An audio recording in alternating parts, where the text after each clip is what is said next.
Hey everyone, welcome to another episode of Cult Movie Tuesday. Today I am talking about Salem's Lot from 1979, so I hope you stick around. We'll be talking about cast, production, critical response, all that jazz, so be sure to stick around. Thank you to everybody who subscribed recently. I'm now up to 360 subscribers, well on my way to 400, so I'm so happy. Thank you for subscribing.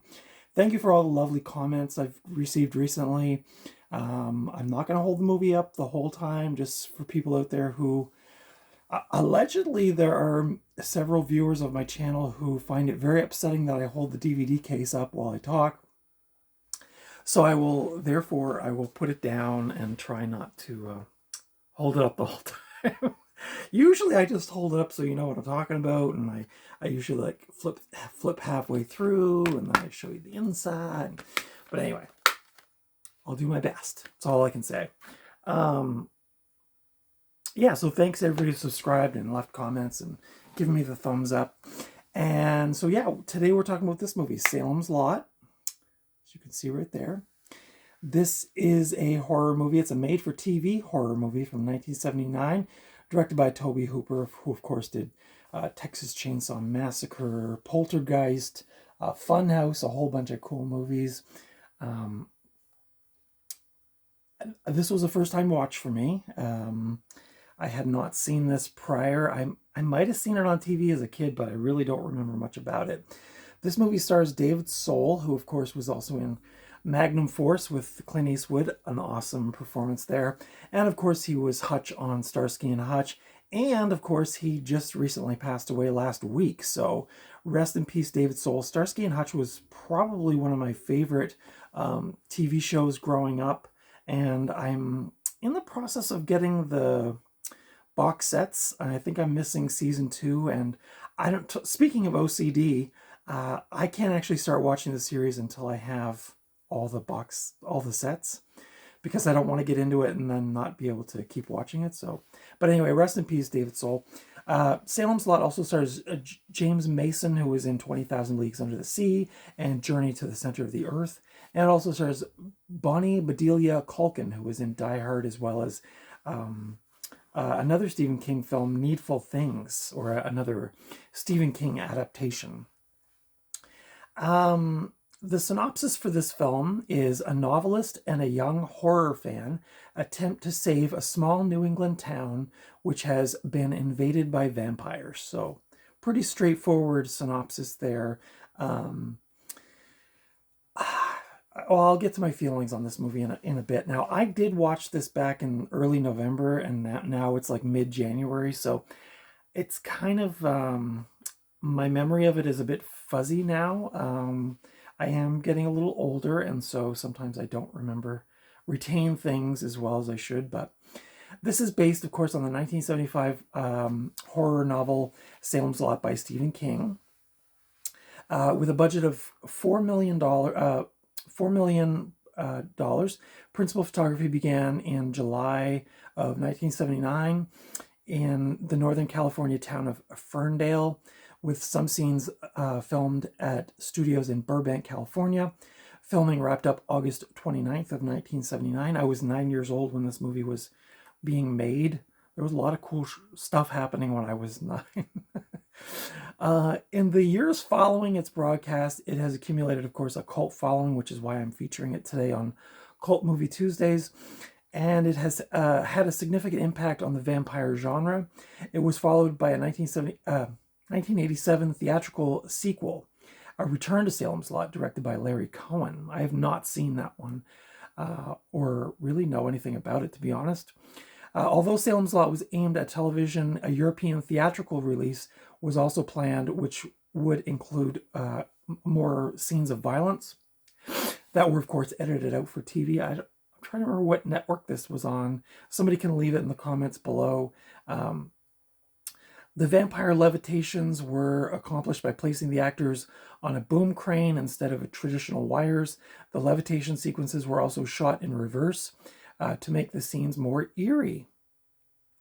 If you've seen the movie. If you haven't seen the movie, then that does not make any sense to you at all. In the years following the initial broadcast, Salem's Lot has accumulated a cult following and is now considered a classic. It has been included in multiple lists by several media outlets. Paste magazine ranked the film at number 52 on its list of 100 best vampire movies of all time, and Variety magazine listed it as number 20 on its best and worst Stephen King adaptations in 2017. So that's all I got for production on the notes on this film. The critical response for this movie is that it currently holds an 89% on Rotten Tomatoes. Critics praise the film's atmosphere, as well as cinematography and Tobe Hooper's direction and the scares. My thoughts on this film, Salem's Lot, I'll just hold it up for a minute. I don't want to upset anyone. I think this is actually the second time I've tried to watch this recently. I think I watched this on streaming a couple of years ago. I did buy this Blu-ray at Sunrise Records in Moncton, New Brunswick, back in like last spring, I think, or summer, and finally got around to watching it in November. It's okay to me. I think like there's, I listen to like Dead Pit Radio or other YouTubers. They talk about the or like Born to Be Rad. They talk about like the vampire, the kid floating up in front of the window, and like yeah, it is genuinely a pretty creepy sequence.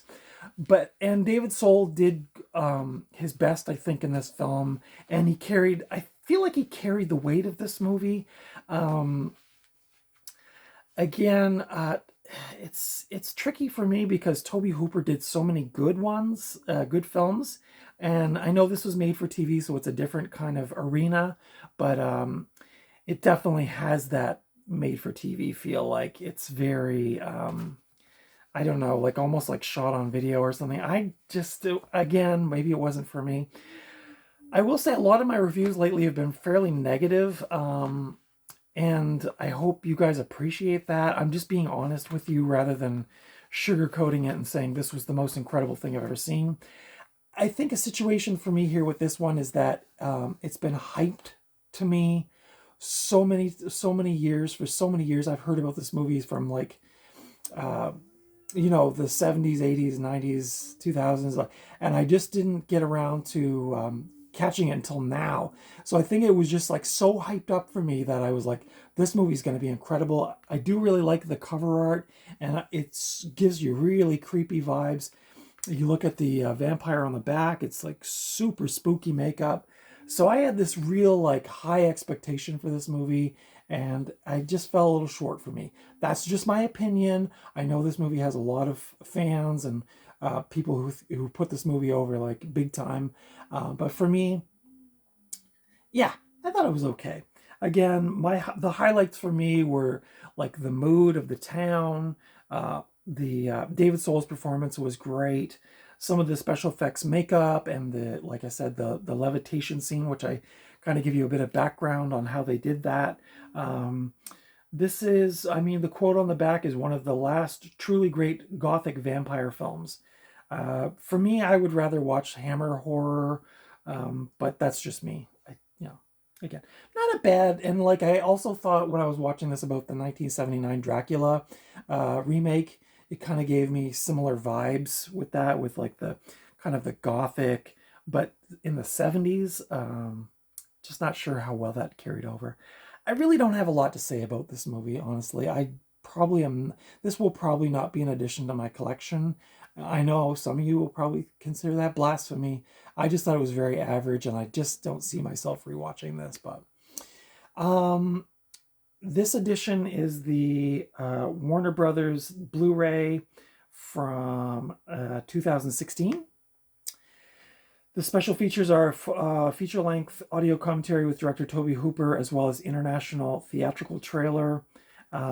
This is a pretty bare bones edition. You can see there's no booklets or anything inside. It's pretty bare bones. It even has that shitty recycled or like environmentally friendly case, which those things just cave in and the cover art gets ripped. Those things drive me crazy, and I know I'm not the only one. This movie, let's see, trying to see if there's a It is rated 14 in Canada and 13 in Quebec. This has DTS master audio. This is a Blu-ray disc, obviously. I'm trying to see the runtime on here, but I can't see it per se. But it is, I think, it was a mini-series, maybe a couple of nights on mainstream TV. You can already see it's getting some dents there. So it's a fairly long thing, and I think maybe that was another detractor for me, is just that maybe if I had watched this on TV back in the day, it would have had a different vibe for me, but it definitely kind of drags on and on and on for me, and just not my thing. But you can currently watch this. You can rent it on Apple TV as well as YouTube. So if you want to watch it, you can rent it. You can also get this DVD, or sorry, Blu-ray. I think this is fairly common. You can probably order this on Amazon, or find it in your local kind of DVD or Blu-ray retailer, although those places are becoming smaller and smaller. We're lucky here in Canada. We do have Sunrise Records, and they do actually carry a lot of boutique Blu-rays and DVDs, and so I was able to find this one there. But let me know your thoughts on Salem's Lot. Am I way off the mark on this one? What am I missing? Yeah, I will not deny that the scenes with the levitation were creepy and definitely cool to watch, but overall this was a sleeper for me. But let me know your thoughts in the comments below. Give me the thumbs up if you like this review. Consider subscribing if you haven't already. And again, thank you to everybody who's recently subscribed. I'm up to 360, which is amazing. So I really appreciate the support, and I do love doing these videos.